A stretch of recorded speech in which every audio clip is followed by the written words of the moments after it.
it'll get handled when it gets handled. Patrick Mahomes is basically God playing quarterback.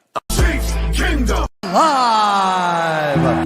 So hard at it. What's hot? Know your role and shut your mouth, you jabroni. And when it's grim, be the Grim Reaper and go get it. It's Mahomes' house. And it is good. Woo! Arrowhead man. The Lombardi Trophy has a red and gold reflection. You gotta fight for your right to party. Travis Kelce for the first down. Now all of a sudden it's another thing for defenses to worry about. You know, we've seen a lot of football games. Sure. I mean, that's good. I mean, I think it's, listen, they do it in basketball every game. So several times in every game. So, I mean, it's not that big of a deal behind the back. Play? No, it was a play. It was a first down, you know? He's got the voice thing, and so he kind of mumbled out the play. I couldn't hear it. I was walking up to the line. I was like trying to decipher what he was saying. Before I knew it, he snapped the ball, and and then I kind of saw him out of my peripheral run to the sideline, so I was trying to go help my guy out. By the time I looked over there, he was already in mid-form, like a photo on a sports card, throwing the ball to me. So it was just, I guess, right place at the right time. Where it was an RPO play, and Travis was supposed to run an out route. We had the leverage we wanted. Sweet chance. I should have known because he asked me what he had as he was motioning over. You can see him kind of look back at me. But I thought I told him, and it was going to be open, so I pulled it, and then he wasn't out there, so I was going to run for it. And, of course, he was blocking, and then he just turned around, and I just threw it to him. So it wasn't how it was drawn up, but I always told you it has to happen naturally. I can't, force it. And I did it, and then I actually forgot about it. And then, as the game went on, they asked me about it. I was like, oh, yeah, it probably looked pretty cool. But I haven't actually got to see it yet. If you look at that play, I'm not going to say it's the only way you can make that throw, but it was kind of it would have been hard for me to kind of turn and throw it back across above the two guys chasing me, I think. So we'll see when we get on film, but it's not something that I'm going to try to major in. It might be something that just kind of happens every once in a while. I knew it was low. I was just hoping it got to Travis. I knew it was kind of on target. It just was low. But like I said, it wasn't like I didn't do it to look cool. I literally did it as I was pissed. I was like, why didn't you run that route like that? And then it just worked out.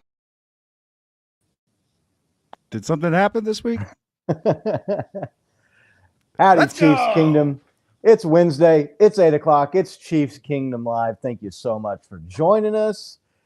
Real quick, if you wouldn't mind, if you got a second before you forget, make sure to click or tap that like and click or tap that subscribe.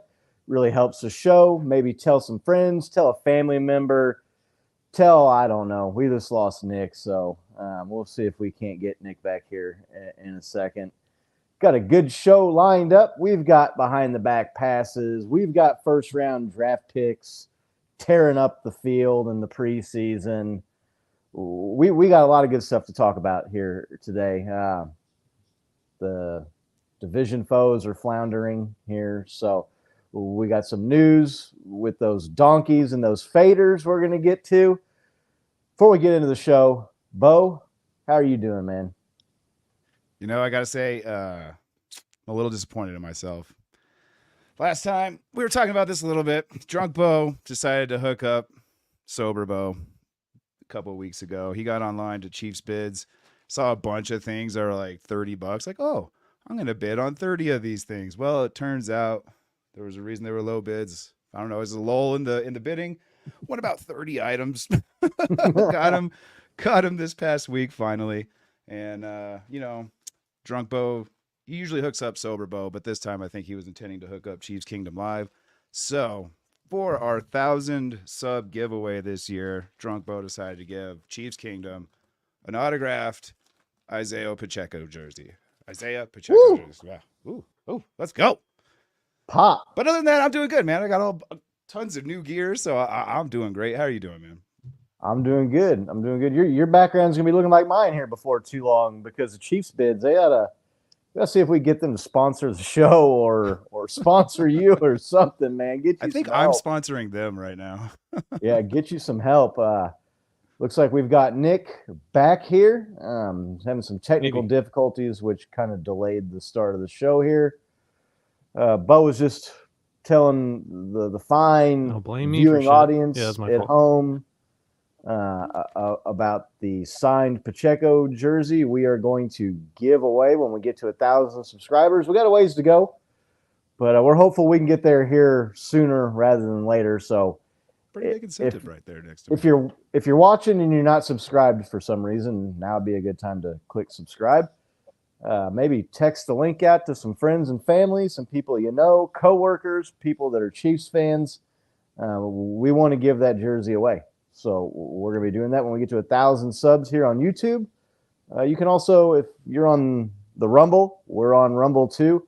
We'd like to get to 100 followers there. We can kind of do some live streams and some other stuff on the Rumble app, on the Rumble app. So if you got Rumble and you're not following us, head on over there and check us out. Maybe think about downloading it. It's a cool app. It actually works really well, and there's some stuff on there. So it has some features that you can do to watch that YouTube makes you pay for. So maybe something to check out. Nick, how are you doing minus the technical difficulties here? Yeah, I mean, if my internet holds out, I'll be doing a lot better. But I'm good, dude. Bo, as you can see, you're not the only one that got by Chiefs bids, seeing some stuff that you're like, dude, there's no way that it's going to go for that, right? And then all of a sudden it shows up and you got to explain to the wife, well, I mean, it was only this expensive, but then I also need to now go to Hobby Lobby and get like the jersey things. I'm not just going to pin it to the wall, right? So I'm doing good, man. I'm doing good. I've been redoing the basement down here, as people that watch the show regularly can probably tell. But we got some Bo originals back there. Got those up on that wall now. So those are by my man right there. If you guys want some Bo original paintings, he sells them for $25,000 a piece. Just hit him up at chiefskingdomlive@gmail.com. Right. A Bo original. I like that. Yeah, the Chiefs bid. I've got some good news and some bad news, honey. Well, what's the bad news? I won like 30 bids on Chiefs bids, and it's going to cost us a couple of grand. Well, what's the good news? I saved 15% on our car insurance by switching to Geico. Yeah, the Chiefs bids and Chiefs Kingdom Live here are getting some stuff going. So, yeah, it's good to see everybody in the chat. I see John C. I see Laney. I saw Brenda. I saw Big Doug. I saw Janet was in the house. Good to see you, Janet. Not sure who else I missed there, but yeah, well, we got a good show. Let's start talking about this preseason game. The talk of the sports internet for the weekend and Monday morning. The amazing, incredible, maybe unscripted, maybe scripted, behind the back pass makes an appearance in an actual NFL game, albeit preseason, doesn't matter. Patrick Mahomes continues to just impress and amaze. He's good.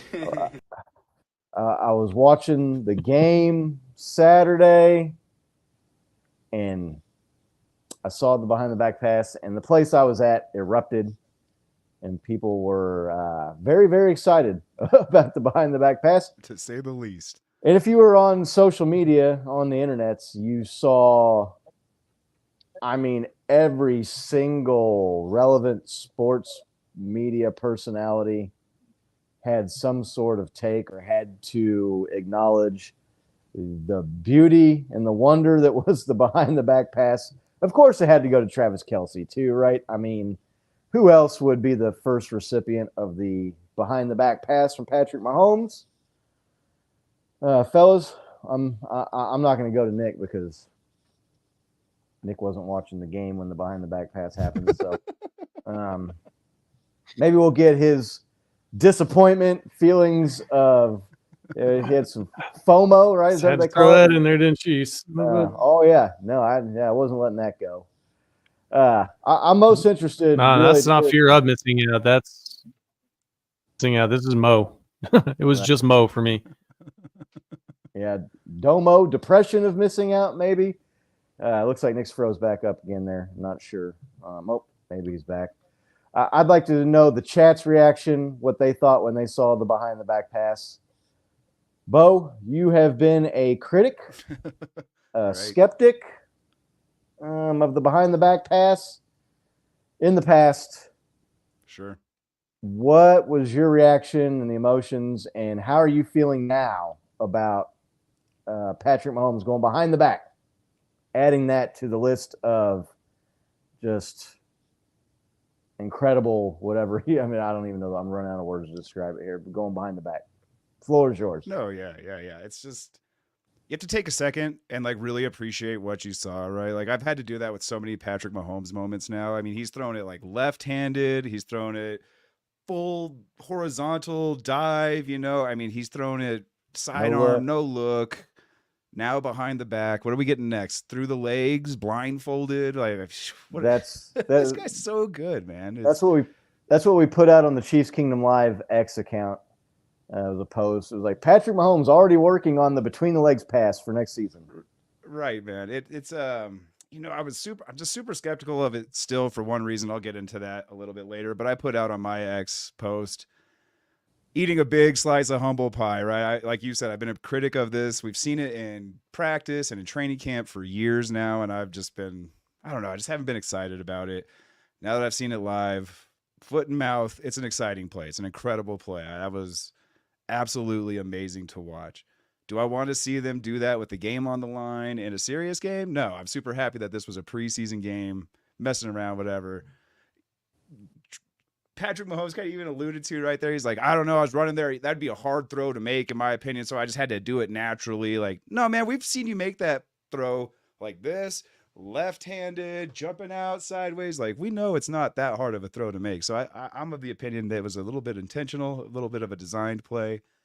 I guess the only reason I'm still not 100% on board with it is the rules are still a little gray on whether or not that's a forward pass or not, right? Like, if Travis Kelce doesn't catch that, I would assume that that's a fumble, right? And like you don't think so? It's still a forward pass. There's so many rules with the tuck rule, hand going forward and stuff. Like, yeah, it's not an underhand like shovel pass, and the ball, as long as it goes forward, as long as it lands upfield from where he releases it, I believe that should be and would be an incomplete pass. I mean, that's what I would. You can make these assumptions. I just don't think there's a rule for that yet, right? And so that's what's kind of interesting. I think that he's going to make the rules committee or the commission there like kind of reanalyze what specifically has to go on there. I mean, all the throws we've ever seen have been in front of your chest numbers. Whether it's underhand, side, over, right? There's so many rules. Thanks to Tom Brady about tucking it. Was the hand going forward? When was contact made and all this stuff? So, I mean, there's just so many little areas I feel like that could just not benefit us. And, I feel like because there isn't a rule specifically stating a behind the back pass, is it a forward pass or not? It would be left to interpretation. And man, I could see the refs really not ruling in our favor during the regular season. But again, that's all with a grain of salt because man, what an amazing play.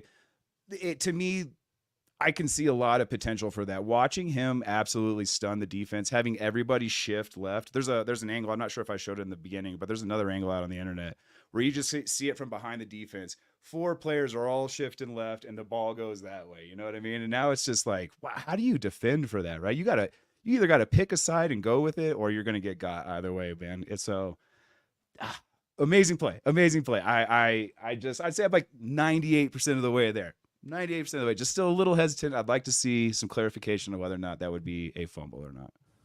Well, I'm here to say the water feels awesome, Bo. Just jump in, man. I feel like there's a shark in there, bro.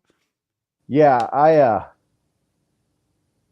when it happened, all the people that were watching the game, I went to the gym and I was there a little bit longer than anticipated, so I wasn't going to be able to make it home in time for the game. So I went to a little place here in Gladstone that I like to go to and hang out sometimes. And they're like closed on Sundays, so you don't really get to watch the Chiefs game there.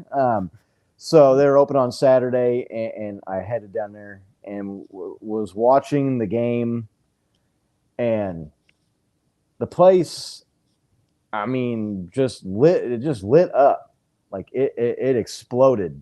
So everybody there was people high-fiving and shit. It's a preseason game, bro. They're like, he did it. He actually did it. That crazy bastard did it. Kind of one of those things. In a game, right? That's a whole different. There was some haters online that were like, "Oh, it's a preseason game," and it's like, bro, it's a fucking NFL game, man. Like, we're going to talk about whether or not we think it happens in a real game here in a little bit. We're going to try and maybe wait until Nick can get back in here, but that reminded me of? It reminded me of when last year when the Chiefs were playing the Bills the first time, and Travis Kelce got the ball 60 yards downfield, was about to get tackled, and hucked this 15, 20-yard ball across the field to Kadarius Toney to go in for a touchdown. Ultimately, he gets called back for offensive offsides. But, like, it was that kind of spectacular where you're just like, what? Did I, like, the movie Semi-Pro with Will Ferrell, when they first introduced the alley-oop, the ref comes up, it's like, that's a foul. That's 2 fouls, right? Like, that's how I kind of felt, just like, what just happened here? Right. Yeah, no. So it was amazing that the guy, the defender had to have had a total like WTF moment, right? He's chasing Patrick Mahomes, and then all of a sudden he doesn't have the ball anymore. I was like, did that fucking he just throw it behind his fucking back? Like, Travis Kelce makes the catch. It was a little bit low. It's good to see Susan checking in here. Do we want to? We want to bring Susan's stuff up here real quick, give Nick a little bit of time. Yeah, sure. Let's do that. Let me see here. Our good friend Susan has sent us these photos here.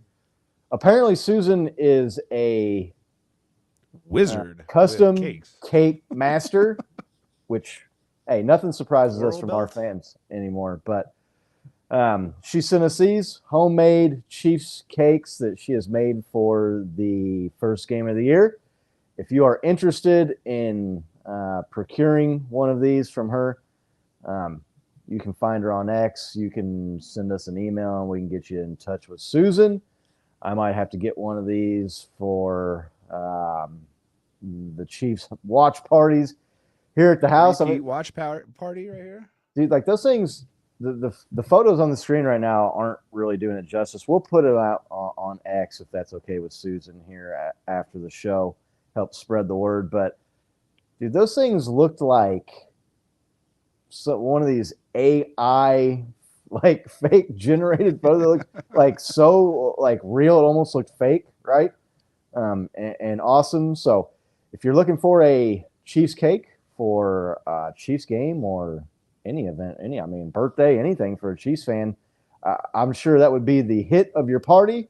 Get a hold of Susan. She's in the chat here. And like I said, we can get you hooked up with her on X if you want to email us or whatnot. But really appreciate you sending those along. They look awesome. And again, like I said, I'm having a hard time seeing them. I'm on my phone, so the screen is already small enough as it is. But it's just the detail that these things are immaculate looking. And I'm sure they probably taste just as good, if not better, than they look. So there you go. Nice. Yeah, I mean, it's... Order yours for your Super Bowl viewing party. You could have your cake and eat it, too. Have your cake and eat it, too. So appreciate you sending that along, Susan. Might have to be hitting Susan up for one of these watch parties I'm going to have here this year at the Chiefs. You might have a professional fireworks display. Right. Full-on catering. Yeah, man, Lego. Yeah, watch party. Right, yeah, it's gonna be the toast of the town. So really appreciate Susan checking in and saying hello. Good to see you. I'm working the chat here, so if we don't get your comment up or if we miss you or something like that, Nick is usually the comment guy here. Yeah, Big Doug is impressed by Susan's work there, so well done, Susan. John C. also a fan. Yeah, probably think I'm gonna have to get one of those. So back Susan, to the behind. You're in the chat. Throw your information out there so people can get a hold of you. And yeah, or you can throw it in the chat. Just look her up on however you want to do it. Is that Instagram? Or X? Is that where you got them? Yeah, she sent it on X. I'm gonna post them out on X. So And it looks like she can ship, so maybe some of our fans that are friends that are not in the KC area. I don't even know if Susan's local here in KC. I guess I'm making that assumption. That might not be correct, but that seems very reasonably priced for something that's like cheap that. for a real good cake like that. Right. So yeah, I'm gonna have to hit up Susan, no doubt. So when Scott calls you, that cake's gonna be $40. Right. Yeah. No. Hey, mark it up. I'm good with that. Yeah. So the behind the back pass. Yeah, Nick's wanting to know how you ship a cake. I don't know either, but Susan's the expert, obviously. I'm sure she knows how to do it. There was some debate about whether or not they were back and forth right between Travis and Patrick, whether or not the behind the back pass was scripted or planned, or whether it was off the cuff, improvised by Patrick. I'd like to know what the chat thinks here, whether they're team scripted or team unscripted. What are you thinking about that, man? Like you saw both their interviews. I mean, it happened during the game. I don't know if you saw them during the game, but we saw them at the beginning of the show. They kind of have the same story. Like if you were getting interviewed by a cop, like, hey man, let's work out the details. Like, I'm gonna say you said this kind of thing. Then again, those guys do improvise a lot, right? I'm kind of the opinion that they did call this out. If you go back, watch training camp practices, everything kind of seems to be the setup. The receivers are running a little bit different routes, but the inside, that whole inner working to set up that backwards pass looks pretty identical to the ones that we saw in training camp earlier this year. But I don't know. It's one of those things. I think you might have to play it close to the chest. You don't want to say that you're calling a behind the back pass, people know it's coming kind of thing, but that's my opinion. Yeah. Yeah, I think it was planned. I think Patrick was giving his buddy a hard time there and having some fun with it. Also, like you said, buddy, you kind of like want to make sure that you're keeping a little bit of an element of surprise, right? So that when people see that type of formation, that play come out, maybe they're not expecting it. The other thing, too, to me, which although we've heard receivers on the Chiefs in the past say, the one thing about playing with Patrick Mahomes is you got to be ready to get the ball anytime, anywhere on the field. Any angle. You've heard guys say that, no look, back all the way across the field. The play is never dead, and you are never out of the play. We've heard numerous Chiefs receivers say that over the last few years here in Kansas City. So, yeah, they. I don't want to call Patrick Mahomes a liar, but I think and lying, maybe bending the truth. Is that what they call that? Right? I'm not lying. I was just bending the truth a little bit. A white lie, not hurting anybody. I just think that you got to be ready for the behind the back pass because, like I said, it could be low, 100. it could be a little bit off target, right? And a guy like Travis is somebody I think they would trust to throw that. I think you see it too if you watch the replay. Travis, he says he turns and catches, and Mahomes is already mid throw. But if you watch Travis's body motion, he's kind of turning around with his hands up, ready for it. So that's another reason I would say that. Laney is thinking not planned and improvised. So I don't know if anybody else is weighing in here, but yeah, John C., you're right. He did have a big lane to go there. So I could have been. Like I said, far be it for me to call Patrick Mahomes a liar, but I think that was a little bit more planned than they let on. And maybe it's one of those things where that's like an option on the play, right? It's like, look, if the dude is wide open and there's nobody around him, do it. If not, throw the ball away. I don't think there's any chance. Patrick said he's going to try and run for the first down in a preseason game. I don't want to see Patrick Mahomes running to get a first down. Right. I don't either, but he is one hell of an escape artist and a great scrambler in that fact. Does this open up what he can do scrambling? All of a sudden you're chasing him one-on-one towards the sideline. He just fakes behind the back. You stop and he's, right up the sideline. First down. Right. Yeah, no, definitely adds a wrinkle to that formation and that RPO look. And teams, you got to have it in the back of their mind, right? They got to be ready.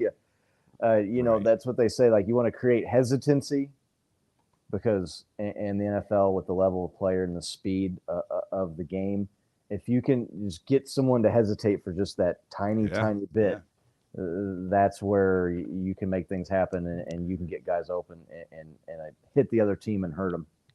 Yeah, that split second, sometimes that's all you need. That's all the difference between getting open or being covered, right? Right. It begs the question. He did it in the preseason game. We've seen him do it in training camp. We asked this question last year, and I said I thought we would see it. We did not.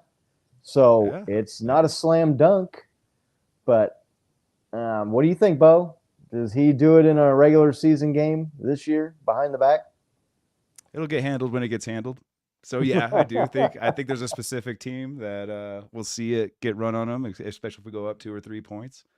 I could definitely see them. I could just see them using it at, like you said, as a mind game, as a trick play where they're like, oh, they're gonna set it up just like that, fake it, something else is open, right? Like I wouldn't put it behind Andy Reid to have a plethora of plays lined up behind the idea that, oh, this could be a behind the back pass. But yeah, I think our odds of seeing that during a regular season game this year is probably going to be pretty great. I mean, Andy Reid doesn't seem impressed. Like, yeah, we see that every day. I mean, he probably sees it every day in football, but he's saying we see it every day in basketball. You know, I think they want to incorporate more of that kind of thing, more behind the back, more lateral plays, more of that stuff that just keeps defense on their toes. You know, that's kind of out of the norm of the way the flow of the game. Just something a little bit different.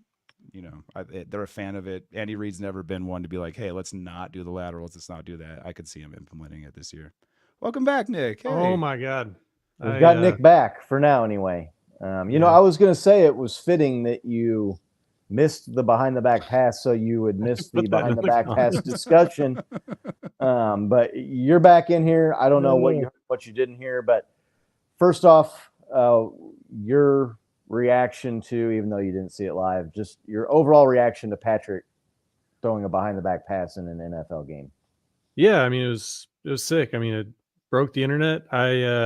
We had a Girl Scout thing at a water park with my kids, and when I said yes to it, I didn't check the schedule. I figured Saturday games got to be a night game, right? No, I was wrong. So then I looked at my phone. I was like, hey, why do I have 1,842 text messages? And it's because I missed like the one play that I've been saying I really wanted to see for the last 2 years. So that was good. Yeah. No, look, it was sick, dude. It was awesome. I mean, look, it wasn't the best pass, right? It was a little low. He needs to get a few more under his belt, I think, before he really kind of gets the feel for it. Probably a little bit of nerves there. You think I said about the first alley-oop in basketball? It was a little low. Probably get it up there. A little low. Yeah, I mean, it's a good preseason effort. Did you see, Bo, what I tweeted at you? It's like probably I got a lot of, like, I wouldn't say hate, but it's a lot of Bo. You got a lot of backed up.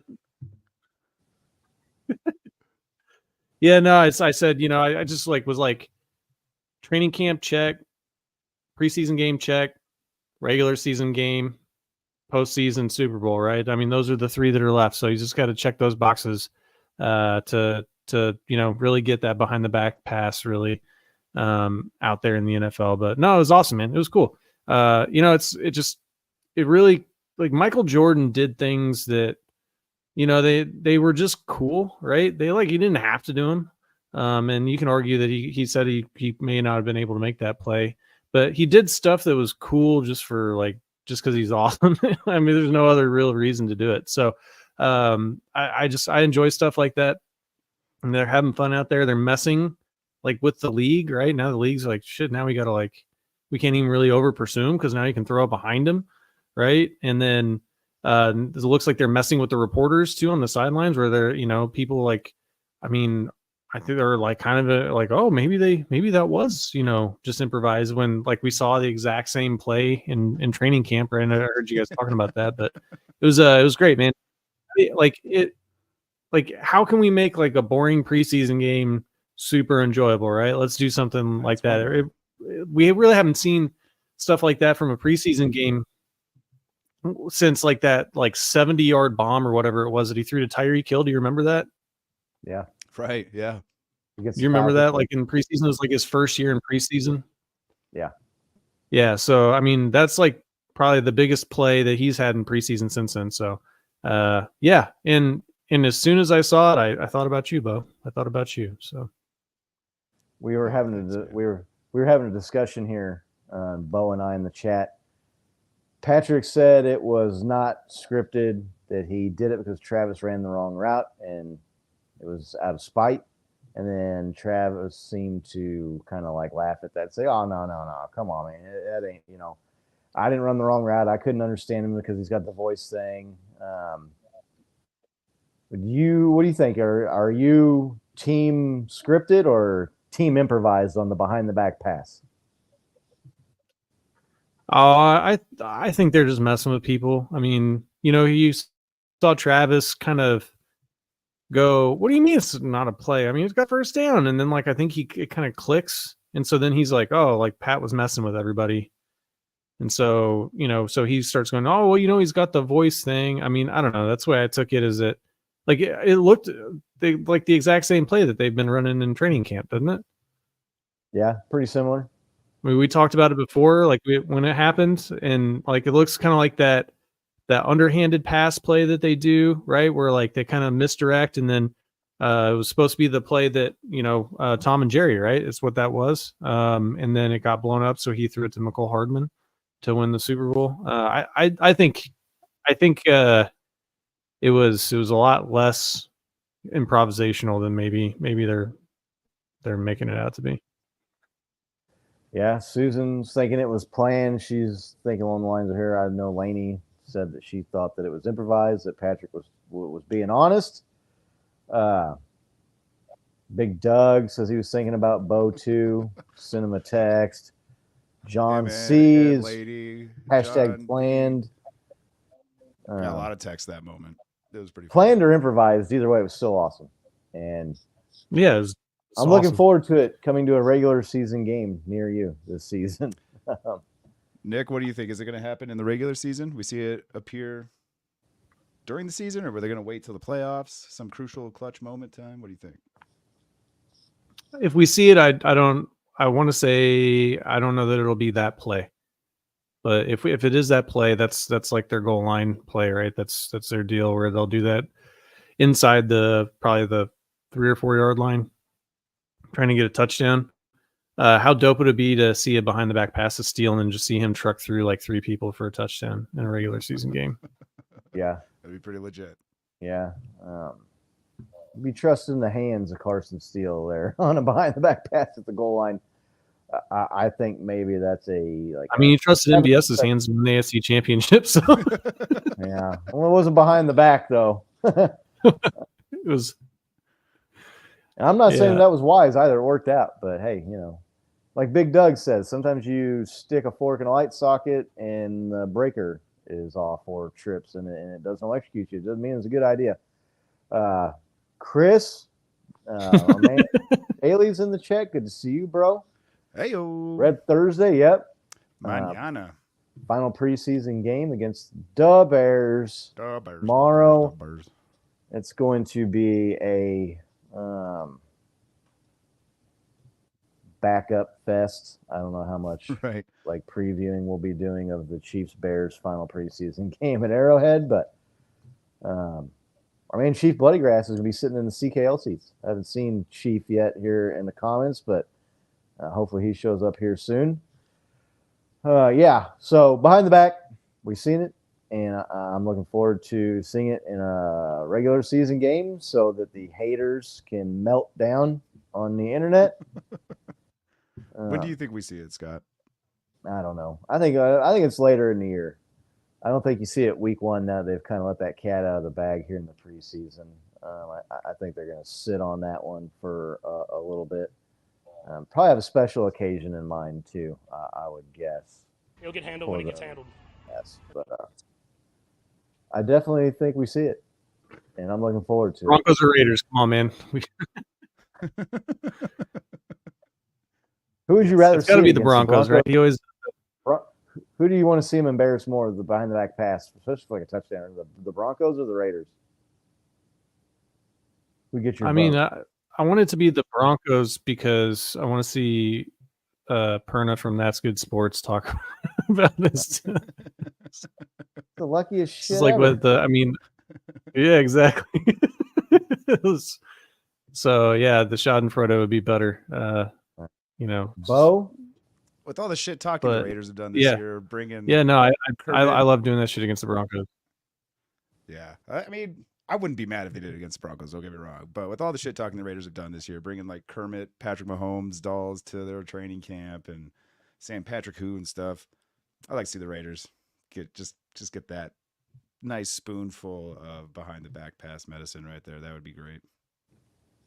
I'd kind of like to see it against the Niners. Be like, hey, here's something to go along with your 2 Super Bowl losses we gave you. Here's a behind the back Here's pass. another highlight.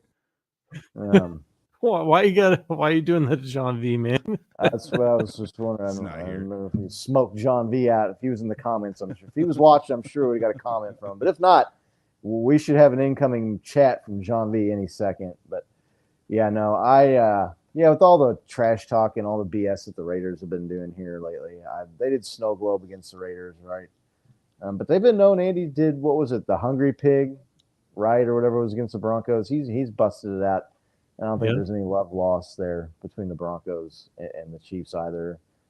Patrick did the left-handed pass against the Broncos. So yeah, I'm looking forward to it.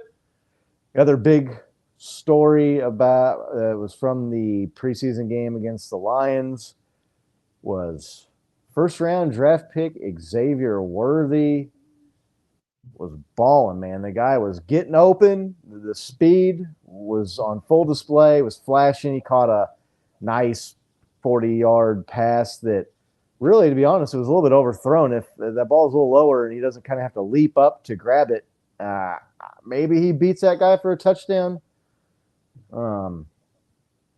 It's looking like maybe Bo's got the video on cue here.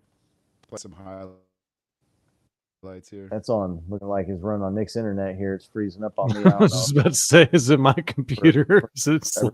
Else, but also caught a touchdown pass from Carson Wentz and had a play where he ran the ball out of the backfield too, I believe. See if that's a little bit lower and he doesn't kind of have to leap, make the catch. That might be a touchdown. That dude's a burner, man. So good to see that, right? Especially with Hollywood Brown. That one there wasn't as good. Nick, a little bit of a showcase here, a little bit. I know it's preseason, but so I don't know if I want to necessarily say like a coming out party for Xavier Worthy, but just what are your thoughts on Xavier Worthy having a big game Saturday?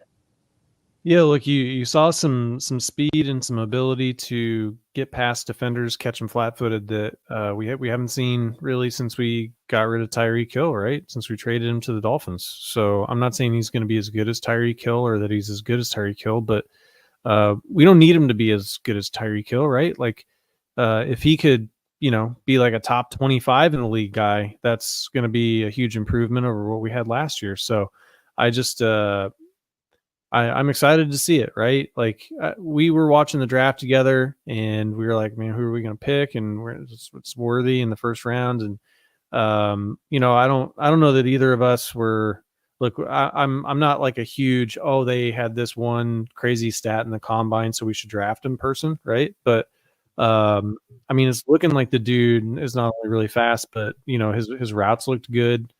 He was able to get open. He's able to catch the ball. Right. You talk about the ball being thrown a little high. He's kind of turning around, having to catch the ball high. He's fallen down and he had good hands too. So I think all those things are a great sign, man. I'm excited to see what he does this season. Right. And he just put on, like, he shifted it into sixth gear and just burned the defender on the touchdown by Carson Wentz. He was wide open, left that guy in the dust. You talk about when we were sitting there drafting and watching the draft. Yeah, I was happy they didn't draft a lineman or something, So Right. I was happy about the Xavier Worthy pick. you see the Raiders have done this, right? They just go out and draft the fastest guy in the combine every year, but the Right. Raiders don't have, it hasn't really worked out for them all that well. But they don't have Patrick Mahomes either. So, Xavier Worthy played really well, was taking the top off the defense a little bit there. And the deep passing game, which we've talked about, obviously being an emphasis in training camp. What did you see that you liked out of the rookie? Yeah, everything that Nick said. But what I really saw out of him was, that the Chiefs coaching staff, they're really trying to get some time with him and Patrick Mahomes. That's what I really saw. Getting him out there with the ones, getting some real game time feel for what the timing is, what the actual pace of a game is. And then everything Nick said, the great hands. The route running was a little, I'm not going to say he went out and just Justin Jefferson in his first game, but I mean, he looked really good, man. A lot of positive things to come from that game. And I think that's what this second preseason game was for. I mean, we already kind of know what the depth at our receiving core is and the trouble we're having with it right now, a la Rashee Rice's, legal troubles. So it's good to have like that kind of weapon. I'm just interested to see if is he moving up into that 4 spot maybe, or if Rashee Rice is out, is he going to be one of those guys in there? I think that's what this game was for, was to get a lot more snaps under his belt, get a lot more film for the coaches to analyze where his position is going to be on the team. But I mean, it's looking like they're trying to incorporate him in with the ones, and he looks like a damn good weapon. So I'm all for it, and I'm just curious to see if they actually plan this upcoming week against the Bears. I would imagine you get him a couple more, but if you're thinking about integrating him on the starters, I don't know if you just rest him or not. It'll be interesting to see if he plays or not. I don't think they anticipate playing very many of the starters tomorrow in the final preseason game. They kind of treat it like they treated the 4th preseason game when there was 4, right? Yeah. The starter would get a rest. Yeah, Nick, like you said, I liked seeing the hands, man, like making a difficult catch on a. I'm not going to say it was an errant pass, but it definitely was not as precise as Patrick would have liked, and was probably going to normally throw to him. So, yeah, look, I just the thing that excites me about it is stuff like that. Defenses are going to have to respect the long ball again, and so they maybe never necessarily had to the last couple of seasons, and the Chiefs have played like the short passing game and with Juju and some of these other dudes. So, I was happy to see it. I was kind of not disappointed is not the right word to use, but he really didn't do much in that first preseason game.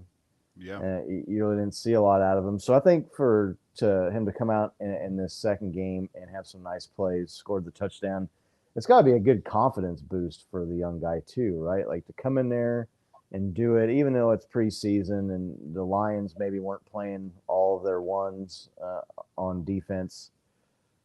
Still to come out there and do it, that's got to make him feel like, okay, I can compete out here on this field and I can get open and I can make an impact. So I think that probably is as big as any takeaway for him and I get out of his performance in the preseason.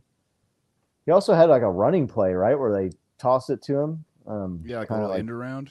Cheetah style out of the backfield, get that speed going and make a couple guys miss. So they put some more stuff out there for teams to think about. And teams are going to have to start playing the Chiefs a little bit deeper. And that's going to open some things up for the rest of the guys. But, was really happy with what I saw out of him. Who knows what we see out of him tomorrow, if he plays or not. You got some guys scrapping there at the bottom of that wide receiver room with Moore and Tony and Remigio. I think Justin Ross is a lock to make this team. So maybe we see those guys out there, and Chiefs got to round out and make their final decisions. So I think you probably see a bunch of guys that are on the fence, right? You think they go 7 wide receivers then? It's tough to say. I don't know what they're going to do. I mean, they did that last year because they got rid of the fullback position, right? They didn't have like the 3 running backs with the fullback, and he had 7 wide receivers. I don't know. Big Doug was talking about Carson Steele a second ago. We can talk about him here in a minute, but if they're looking at Pacheco, Prince, CEH, and Steele, now you're back to 4 in the backfield. I don't know that you have that last spot out there for a 7th receiver. I did see, I think it was John C. mentioned in the comments that Dave Tobe was kind of campaigning for Remigio, and fan favorite, and he's made some plays in preseason a couple years in a row now. So Mango, right? Yeah, I think they're going. It was Mango. I'm sorry, it wasn't John C. It was Mango. Yeah, I think if you see him keep 4 running backs, you're going to be back to 6 wide receivers. I'm not sure who the odd man out is at that point, but tough decisions coming up for the team. Big Doug, want to talk about Carson Steele? We can kind of talk about him for a minute here. He's looked good. The coaches are saying, hey, look, even more so than necessarily the production and the broken tackles is like he knows where to be, and he's learning the playbook, and they're counting on him to be where he's supposed to be for the play, which is huge, especially for pass protection and things like that. So, Bo, Carson Steele, I mean, you think he's making this team? We're seeing a lot of action out of him here in the preseason, and maybe what did you see out of him that you liked so far? I didn't see like a breakout play like he had last game, but what I saw was like improvements in small areas that he needed to do in this game and to kind of like solidify that spot. Do I think he's going to make it? I think he has a great shot.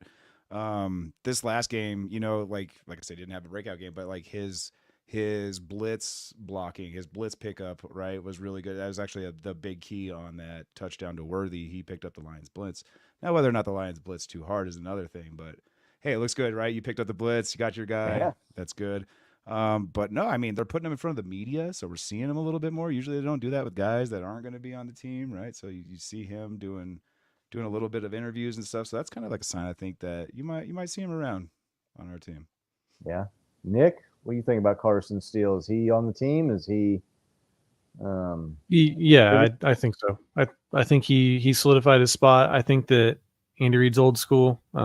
He likes to have that fullback position. I mean, how many times do we see that guy right there, right?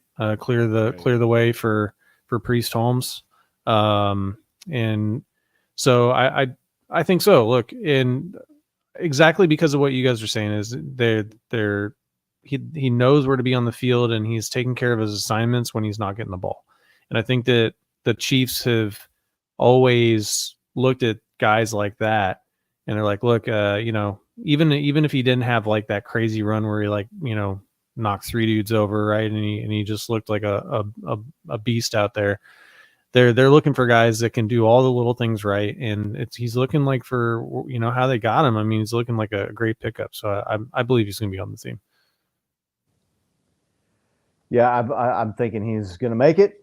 I don't know what that running back room looks like, and then I mean, they've been showcasing Prince, who had a nice run, and down the left side of the field had a big gain there. So obviously Isaiah Pacheco is going to have a big role in the offense. CEH, as our man, Chief Bloody Grass likes to call him, MEH, meh. New trademark. I see him making the team over one of these fringe wide receiver guys. Who that is, I don't know. I could see that. But I see it. I don't see them. I mean, if there was a guy that wasn't going to red shirts and practice squad works, right? Like I could see them easily just holding on to 2 of the receivers, putting in Carson Steele in that position, and call up as needed. If they can hide him there. On the practice squad, they're patch. available for other people, but and like 5 guys you can like say, nah, not those guys. Yeah, well, it's like you have to like you have to like offer them a contract if somebody else does. The rules are, I don't want to say complicated, but I'm just not boned up on practice squad player on the rules, on, so to speak. But so yeah, I like the guy. Dude's obviously a strong, hard runner. I mean, he's kind of got a little of that Isaiah Pacheco to him, right? The angry runs. Bites the air as he runs. Yeah. Yeah, not afraid of contact. Maybe welcomes the contact. And I think could be a weapon in short yardage. Like not only just leading the way, like Nick was saying, like in a fullback type role, but the guy's obviously shown he's got the speed and the power to take the rock himself and get a couple of hard yards up the middle there when the Chiefs need it. So, yeah, lots of good signs. Chiefs lost the game, which I know is inconsequential. It was brutal. It was a brutal way to end the game, though. You know, we were kind of joking after the game. I was like, well, if Patrick Mahomes is like here on the spectrum, Ian Book's like the exact opposite end, right? Ian Book looked like me out there trying to take snaps, dude. Just like he's the 4th-string quarterback, right? I mean, he's behind. He's like the Mr. Glass to the Unbreakable. Right. Yeah, exactly. He's not going to make the team, but yeah, that was a brutal way to lose the game. Defense played pretty well. Steve Spagnuolo, he's had a comment where he's saying like, look, I don't think I've had like all 11 guys at one point together this entire training camp or preseason. So I don't know what you can really take out of the defense. Looked a little bit better, but still were giving up some yards and some plays. But again, that's kind of patched together with backups and some guys maybe that aren't going to be making the team or aren't going to be out there starting in the starting 11. Justin Reed said he'll be back. He replied to someone on X saying, well, I'm playing week 1. So it's looking like Justin Reed is primed to come back for week 1 against the Baltimore Ravens. This week's CKL poll is a little bit more lopsided than I was thinking. Look, Hollywood Brown, whether he comes back week 1, we just talked about Justin Reed saying he would be back. Just wanted to get a kind of a finger on the pulse of Chiefs Kingdom here and see what they thought about Hollywood Brown. He got injured right at that 4-week mark, and it's a 4 to 6 week normal recovery time and return time for the injury he suffered. Right at 4 weeks, so it'd be pushing it, but it's possible. It's looking like a majority of the people who voted this poll anyway are thinking Hollywood Brown's probably looking for a week 2 debut for the Kansas City Chiefs. Be interested to see what the chat thinks. If you're following us on X, you can head on over there. If you haven't voted in the poll, it's still open, still going. You can weigh in. We see here that Bo voted no. Nick, what are you thinking? You think Hollywood Brown makes it back? If so, maybe like a percentage chance? Yeah, look, just going with my heart here. I'm going to say yes, just because that's that revenge game, right? And team. Yeah, but I would still give it. I mean, I think this is pretty close. I give it like a 15% chance, and I want to say yes. I put some money on the 15%, but only because it pays odds. What about you, Bo? So Scott and I were kind of talking about this, right? Like, it's one of those things. If he's ready, for sure, he's going to play. Like, he's a professional athlete. He's got that mindset. He's still young. It wasn't as serious of an injury as it could have been for that particular joint. I mean, that could have required surgery and massive amounts of time off. And as Scott pointed out, it was 4 to 6 weeks, right on the cusp of that 4-week. So, I mean, you never know. Everybody's so different. Individually, he could get back and he could be ready to go. I think it might be one of those things where he feels like he would be ready to go, but the training staff and the coaches are gonna be like, "No, dog. Like, this is a long season. We need you for the long ride." Right. But it's against the Ravens. I could see him wanting to get out there and be like, "This is what you guys missed out on, right?" Patrick Mahomes and him just lighting it up. But I voted no in the sense that I kind of feel like the training staff will take seniority and be like, "Matt, sorry, man. I know you feel good, but next week, let's do next week." Yeah, seemed to be a lot of sentiment when I pointed out that it was 4 to 6 weeks, and said, "Well, he got injured 4 weeks before the home opener. Like, it's possible that." And then it was people were saying that, well, I think they're going to be extra safe and give him that extra week. Look, if he's cleared to play, he's playing. It's a huge game. Yeah. Well, yeah, for sure. You're talking about potential playoff seeding implications down the line. It's at home. The Chiefs, they want to win this season kickoff game. They don't want to go back-to-back years losing week 1 to kick the season off at home and kind of spoil the Super Bowl celebration and party like they did last year against the Lions. So if the guy is able to play, if they say he's good to go, and I think if he says he's good to go, I don't think there's going to be this, well, yeah, you're probably good or you're good, but let's just give you an extra week off here. I don't think that plays into account. If you're opening the year week 1 against the Saints or something like that, I think maybe it would be a lot less likely that he plays. But I don't know. I've got a feeling that he plays. I think you see Hollywood Brown out there for like a lot of snaps. Even if he's healthy, do you put him out there for? I mean, what do you give him, like a couple series? Do you give him a full drive? If you can play, you can play, right? I think you put him out there. I mean, I want to see what the guy can do, man. 100, play all game, play all 4 quarters. Get out there, man. If you can play. See what he can do. So, if he dies, he dies. Yeah, I don't know about that, but that might be making it a little dramatic. But I might have to get that sound clip. It's the old Rocky thing, right? I know it's the old Rocky thing. If he thing. dies, he dies. Right. Big Doug. They want to win week 1 at home. Send Tony to the practice squad. Yeah. Dude, I mean, he did not look good in the opportunity he got this last week or the week before. I think he's on the bubble. He's gone. He should be gone. But look, the Chiefs traded for him, and I just, man, like, I've seen them hang on to guys too long. If it's between Tony and Sky Moore, who are you keeping? Sky Moore. That's a tough call. There's our man John V. What's up, John? Hey, John, don't watch the beginning. If I had to keep Sky Moore or Kadarius Toney, man, that's like saying, do you want liver? That's like saying, do you want to have liver or like sardines for dinner? I don't want to have either of them, but I would probably, I don't know, Moore. I feel like Moore's definitely more sure-handed, no pun intended, more consistent a little bit than Kadarius Toney. But yeah, I would keep Moore over Toney. Maybe he doesn't have the ceiling that Kadarius Toney has, but he also doesn't have the floor and the drops and just the huge mistakes and the penalties. I mean, Kadarius Toney had 2 penalties in one play, right, basically, against the Lions on Saturday.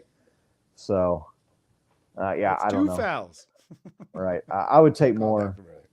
I would take Moore over Toney. That probably is an unpopular opinion, but I don't think it's too unpopular. I mean, like, I've been thinking about what you guys were talking, and like, I'm kind of thinking more just for the lack of being injured, right? He's not as injury prone as Toney. That too. And that seems to be a thing. So, yeah. People love Toney, though.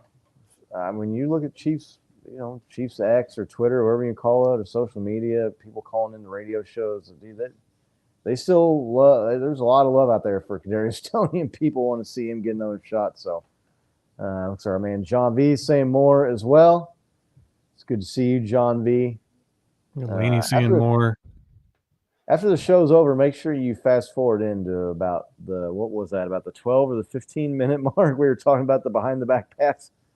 It's like a tale of 2 franchises there. One, both quarterbacks are getting lots of press about how they're playing in the preseason.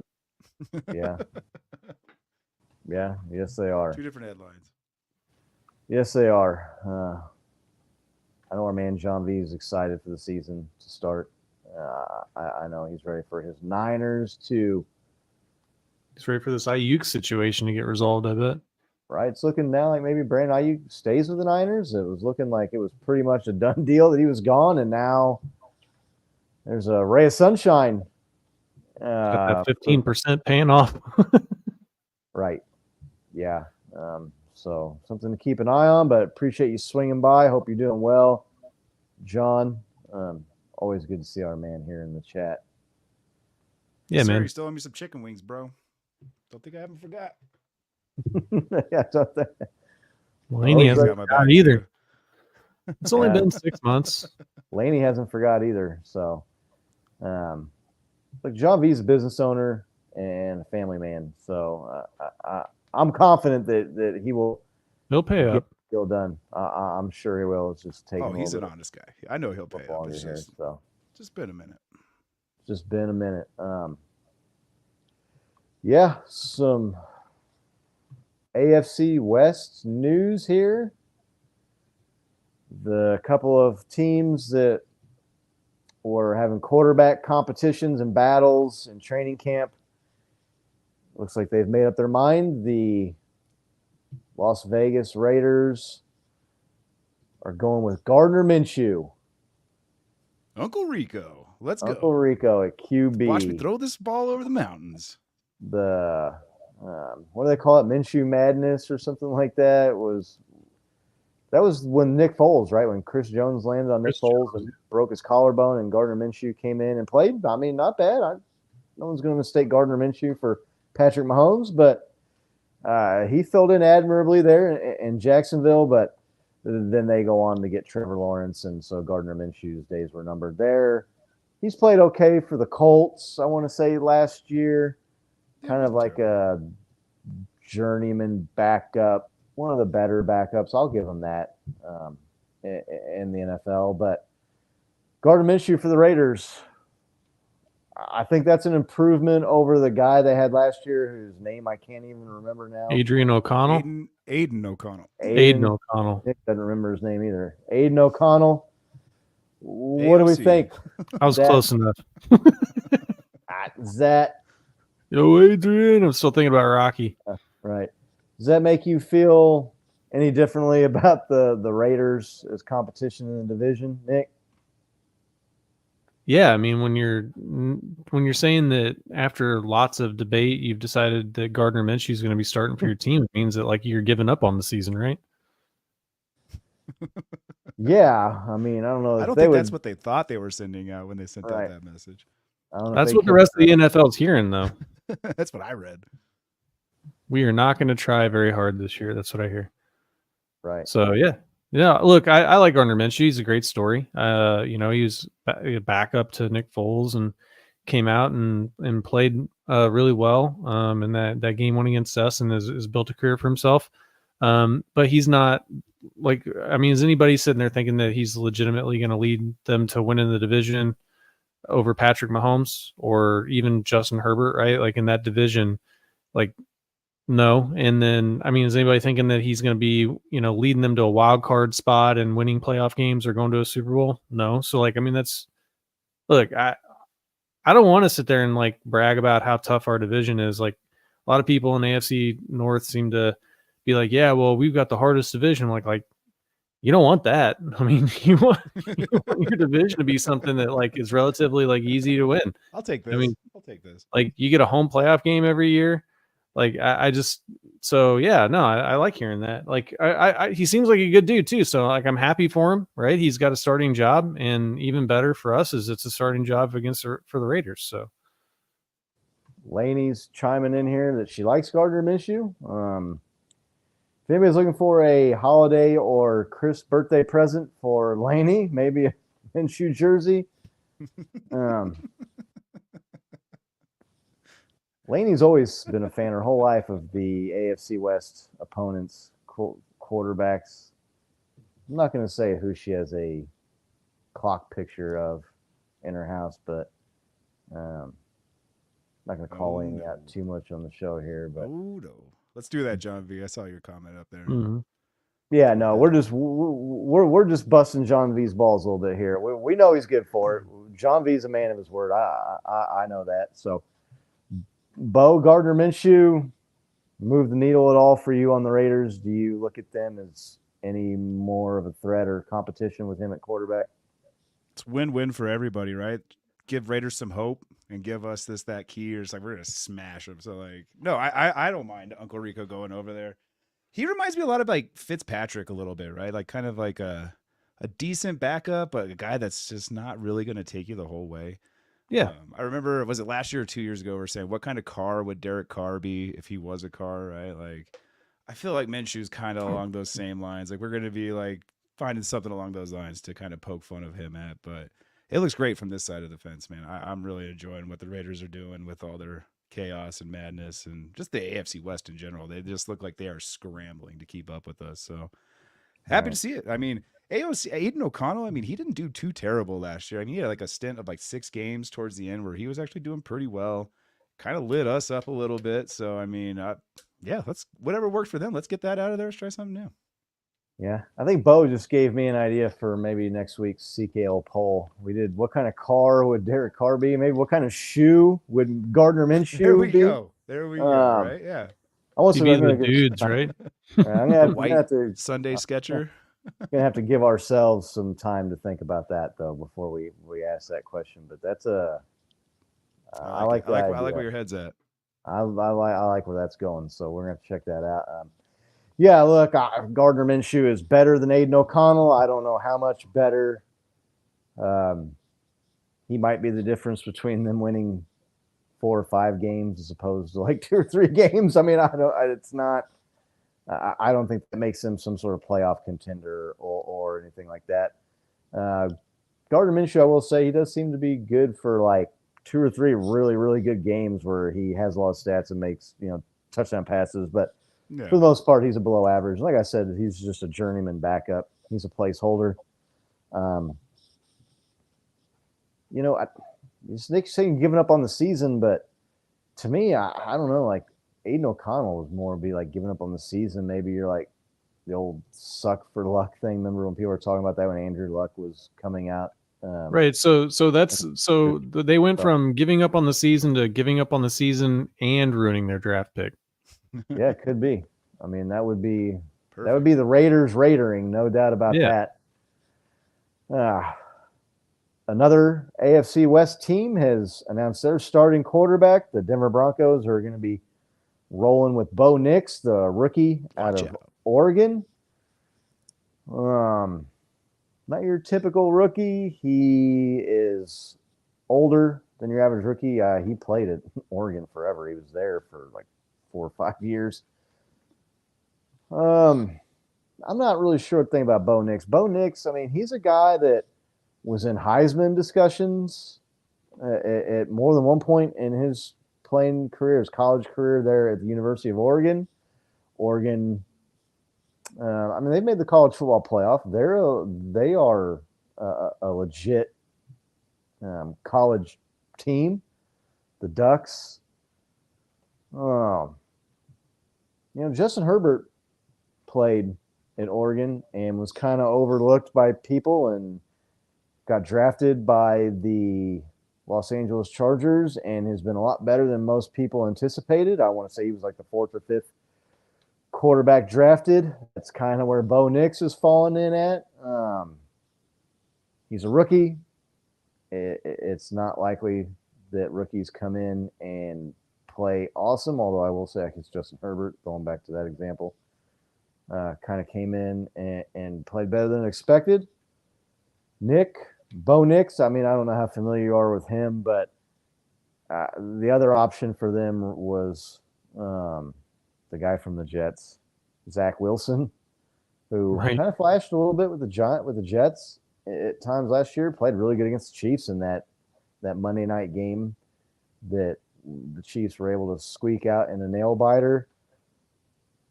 I mean, look, when you're the Broncos and you've jettisoned off a lot of really good players and you are down to either Zach Wilson or a rookie at quarterback, you're not in a spot you necessarily want to be in. But Bo Nix, the Broncos, how does that make you feel, or what do you think about the Broncos now? Yeah, so I mean, I just pulled up their depth chart here, and so he's throwing the ball to, let's say they have Cortland Sutton, Tim Patrick, and Josh Reynolds listed as their top 3 wide receivers. I mean, do any of those guys with a rookie quarterback scare you? No, not. I mean, they're decent. Tim Patrick Cortland seems Sutton's like a he little keeps bit, getting but- hurt every year, right?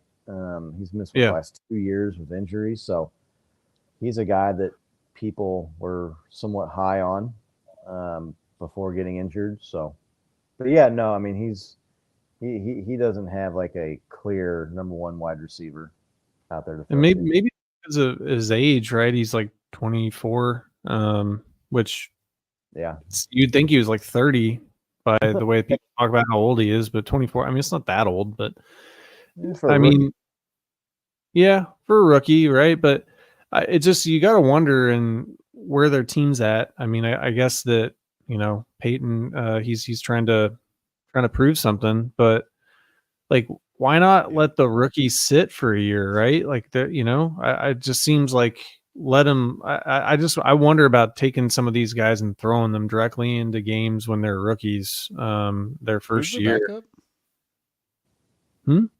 Who's the Broncos' backup? Since Zach Bo's gonna be Wilson. starter? Zach Wilson. Zach Wilson. Okay. Well, they have Jarrett Stidham listed as their second right now, Oh, and then Zach Wilson listed as their third. So, Hmm. yes, I don't know. That's ESPN. So, but yeah, look, I think when you're hearing that Patrick Mahomes is going up against a rookie quarterback, right, with an above average wide receiver, like you gotta feel pretty good about that, right? I mean, so yeah, I mean, look, I don't wish any ill on a young man like that is trying to come up in the league, but like you got drafted by the Broncos, so I ain't gonna wish you too much luck. yeah. Bo, I don't know how familiar you are with Bo Nix and his career at Oregon, but as a player, what do you think that does for the Broncos? Anything? I'm not too familiar with his career in Oregon, but everything I have heard is nothing but positive from media pundits. Except he went he was like the 7th or 8th quarterback to go in the draft. I don't think he was that low. 6th, 5 or 6. Regardless, not 1, 2, or 3, right? Like I didn't No. really hear much about him No. or anything like that. He wasn't. Never heard him to be like the game-changing type player that you're gonna want to draft as a rookie to bring in and take over the team. I just think the Broncos, dude, they have a pretty high bar to meet, man. After that whole Russell Wilson debacle, Sean Payton's just got his hands full. Like, you're going to start the season with a rookie quarterback. I mean, I'm wondering in his mind if that's actually a little bit better than a prima donna quarterback like Russell Wilson having to do with Team 3 and his management and all that shit, and whether it's just a breath of fresh air for him or not. But when you're putting your team's hopes and dreams for a season on a rookie quarterback, man, you would think you would be a guy that would be 1, 2, or 3, and I just don't see him being that guy. So yeah, they picked him at 12, and he was the 6th quarterback taken. 6th, okay, yeah.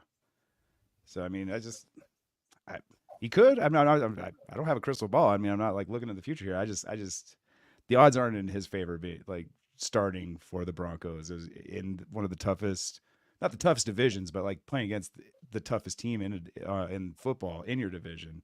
It's just not looking good for the Broncos at all.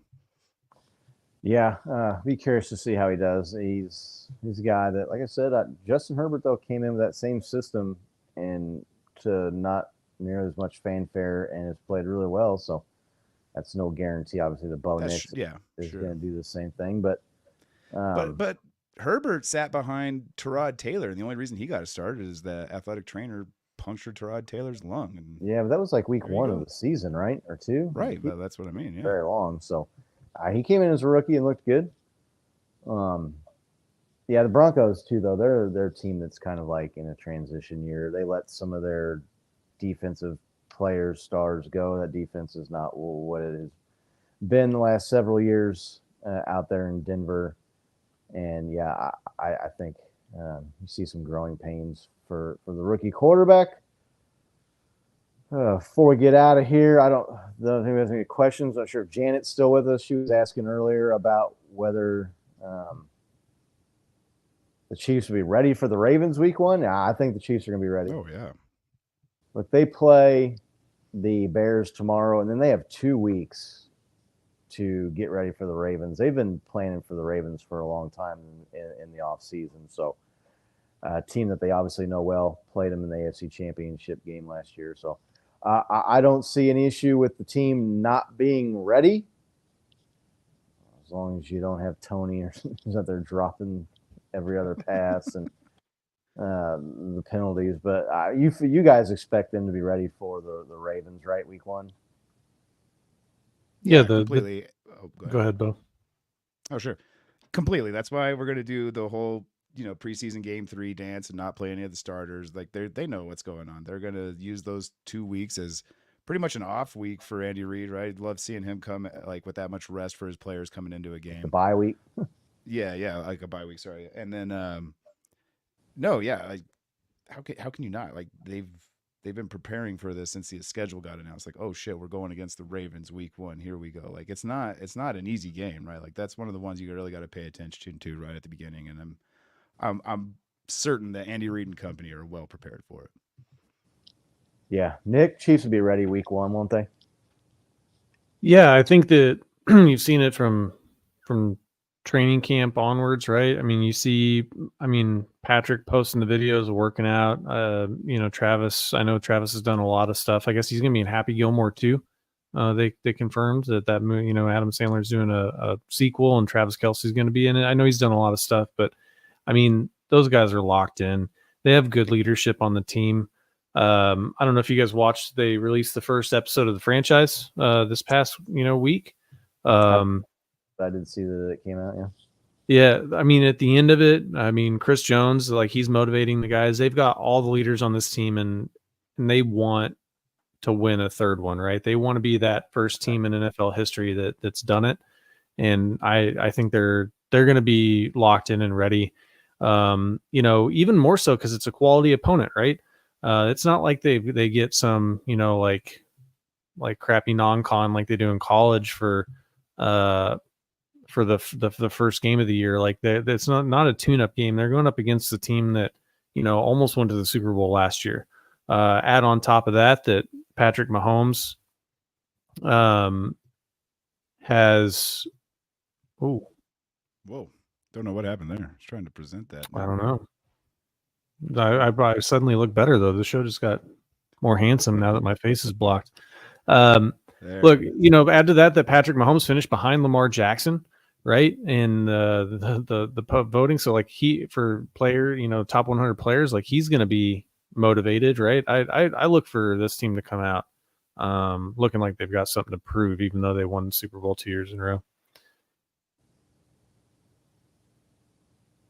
Yeah.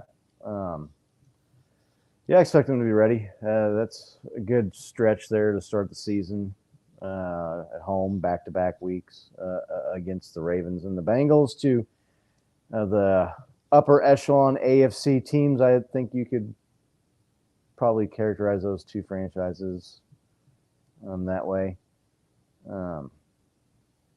We got Laney asked, how will Aaron Rodgers do this year? I mean, I think they're going to be good. He's got weapons. They have a good defense. They were in some tight games against good teams last year. They gave the Chiefs everything the Chiefs could ask for. And was that a Monday or a Sunday night game? I can't remember. I want to say Monday night, but maybe it was a Sunday night football game. Regardless, Aaron Rodgers, I realize he's a year older and he missed all of last year with the injury, but you're talking about a future Hall of Fame quarterback that is maybe, I don't know if I want to say past his prime, but at the tail end of his prime, if not.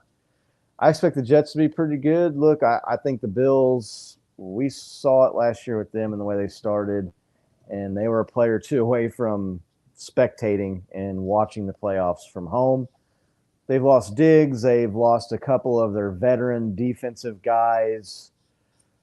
I think they take a step back from even where they did last year, which I think was a step back for them. I know you say that it's the 2 seed, but hey, man, I hate to say luck, but I mean they were very fortunate to be in that 2 seed and then lost at home to the Chiefs. So I think Rodgers plays well. I don't know that I'm going to necessarily say he's going to be at like MVP candidate level, but I definitely think that he comes in and makes that team a good team. Bo, what do you think you see out of Aaron Rodgers this year?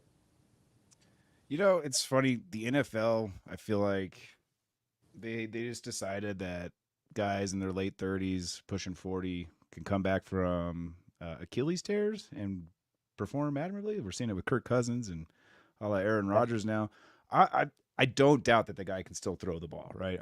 Like you said, future Hall of Famer, dude crushed it at most seasons in Green Bay.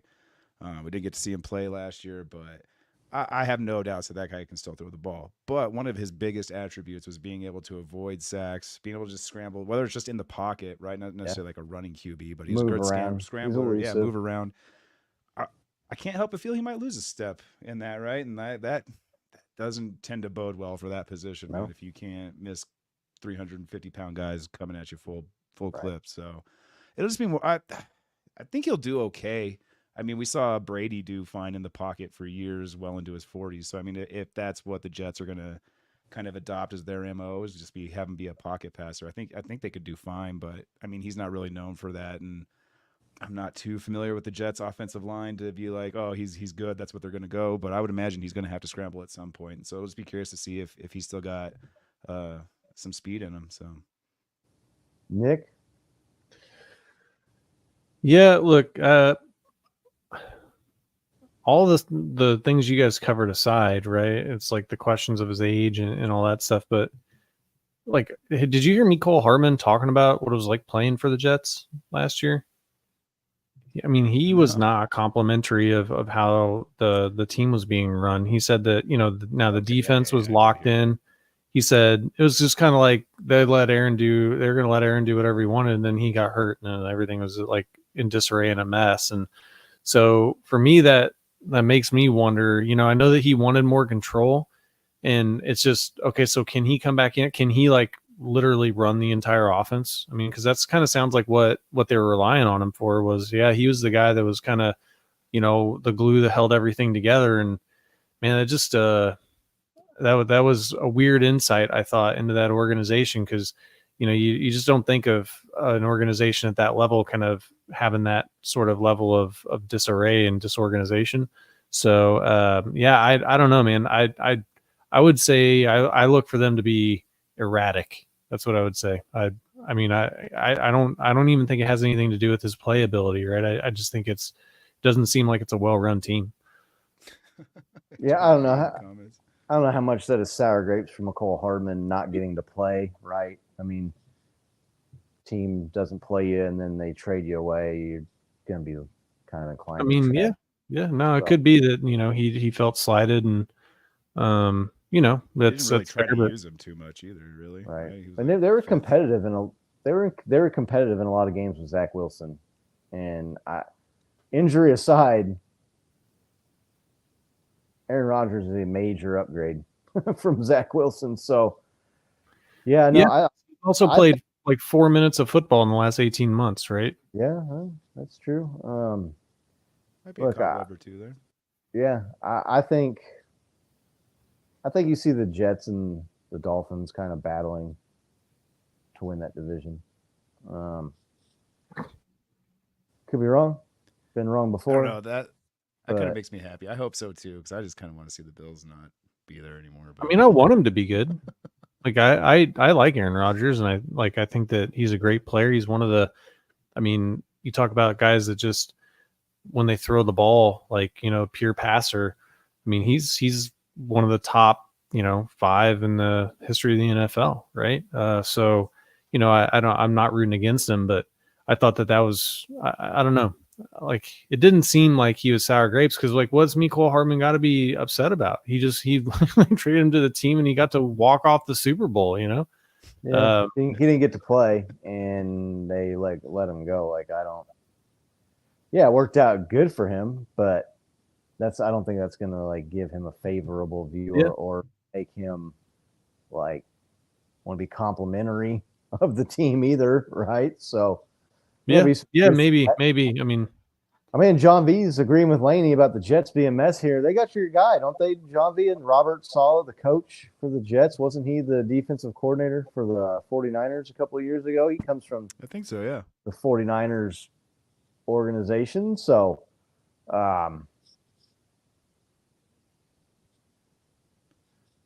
Read the chat here. Sorry, John. No, you're fine. No, they've got a good running game with Brees Hall. He's a good running back.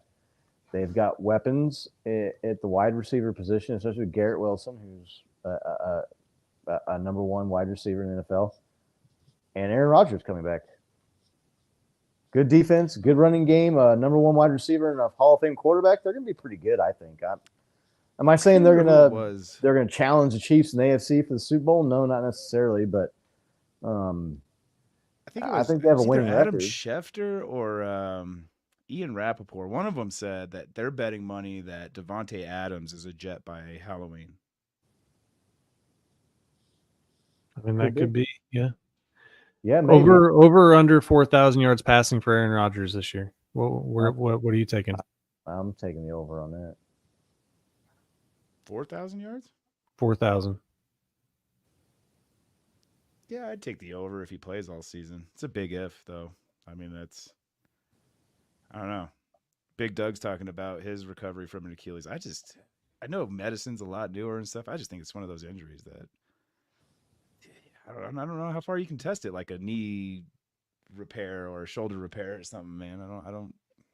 Jordy Fortson didn't seem to really make a comeback after his Achilles ruptured. Well, he did, but then it ruptured again, or he tore the other one, right? Or did he get a separate? That's what injury? I mean. Like he had multiple injuries. Yeah, Derek Johnson did, right? Yeah, Derek Johnson did it. Who's the running back that did it a year or two ago? Oh gosh, darn! The running back came back from that injury too. So they were a lot younger than Aaron Rodgers, though. So, yeah. Yeah, but they didn't have that rainforest ayahuasca, right, shaman medicine going on for him. It's a big part of it. The rehab, right? It's a big part of the rehab process. So some kind of weird toad secretions or something. Right.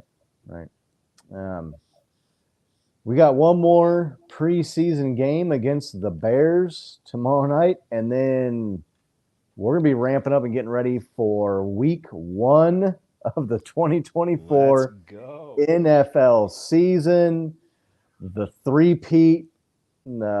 I've seen some people online trying to nickname, what are we doing this? Remember the run it back? The run it back to back, and there's some different stuff. So Chiefs are going to try and do something that's never done before. So we're going to be playing a couple of big shows, especially that show the Wednesday before the home opener, the NFL kickoff against the Ravens week 1. And that's going to be NFL kickoff eve, the show we're going to do. So we got some good stuff planned for that. Really looking forward to it. Going to be I've got some for you, John. Breaking this sucker down. John V. I didn't know John V rolled like that. I guess he does. So, we really just want to thank everybody for watching. Again, really, really, really appreciate it. Anything you can do to help spread the word and grow the channel. Starts with just clicking like and clicking subscribe. Again, help get us that 1,000 subscriber mark so we can give away this signed Isaiah Pacheco jersey that Bo got from Chiefs Bids.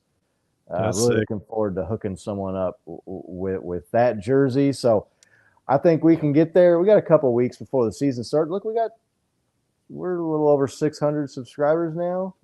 All we got to do is get each one of those people to get a half a person to subscribe or something like that, and we'll get there. So tell your friends, tell your family members, help spread the word, text the link, click like, click subscribe. John V is looking like he wants to go on a retreat with Bo. We'll be back next Wednesday and talk about maybe a little bit of this action against the Bears at Arrowhead, and start getting ready for the regular season, which will be 2 weeks away at that, or it'll be a week away at that point. So, again, Really, really appreciate everybody watching. John V and Susan and Thank you, Lainey everybody. and our man Mango and John C and Go buy a cake from Brenda Susan. and Maria and the whole crew. Yeah, make sure go check us out on our social media pages there. We're going to try to hook up some people with Susan, who is a cake master. Until next week, let's go Chiefs. Don't do All right, it, Laney. Chiefs bids is dangerous. Don't do it.